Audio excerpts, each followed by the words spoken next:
فیرر hall کی بحالی کے لیے کے ایم سی امریکی قونصلیٹ اور Sindh exploration and adventure society کے تحت کنزرویشن پروجیکٹ کا آغاز کیا گیا۔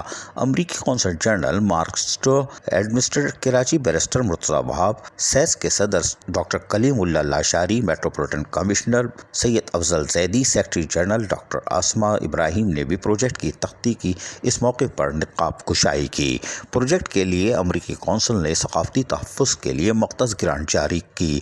یہ بات ایڈمنسٹریٹر کراچی بیرسٹر مرتضی وہاب نے کہی، جبکہ امریکہ کے قونصل جنرل نے بتایا کہ امریکہ نے پاکستان میں ایسے 30 ثقافتی ورثہ پروجیکٹس کے لیے $6.4 ملین مختص کیے ہیں تاکہ پاکستانی ثقافتی ورثے کو محفوظ کیا جا سکے۔ جبکہ ایڈمنسٹریٹر کراچی بیرسٹر مرتضی وہاب نے کہا کہ پروجیکٹ کے تحت فیرر ہال کی تاریخی عمارت کو اس کی اصل شکل میں بحال کیا جائے گا۔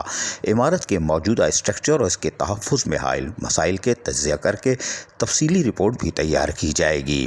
ایڈمنسٹریٹر کراچی بیرسٹر مرتضی وہاب نے مزید کہا کہ ان اقدامات کی بدولت عوام الناس اگلی صدی تک کراچی کے یادگاری اور تاریخی عمارتوں سے مستفید ہو سکیں گے۔ ان کا کہنا تھا کہ پاکستان پیپلز پارٹی کی حکومت جہاں کراچی کی تعمیر اور ترقی پر توجہ مرکوز کی گئی ہے، وہیں پر اپنی ثقافتی ورثے کو بھی ترجیحی بنیادوں پر کاموں کو جاری رکھے ہوئی ہے، اور یہی وجہ ہے کہ آج ایک تقریب کے اندر فیرر ہال کی بحالی کے لیے باقاعدہ کاموں کا آغاز ہونے جا رہا ہے، اور اس کی جلد تکمیل سے اور مزید منصوبوں کی تکمیل سے کراچی کے شہریوں کو تبدیلی محسوس ہوگی۔ عزیز عارف، KBS بلدیاتی نیوز، کراچی۔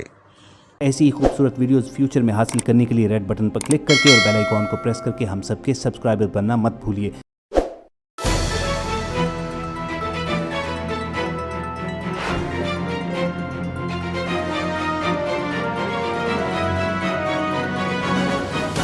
KBS بلدیاتی نیوز۔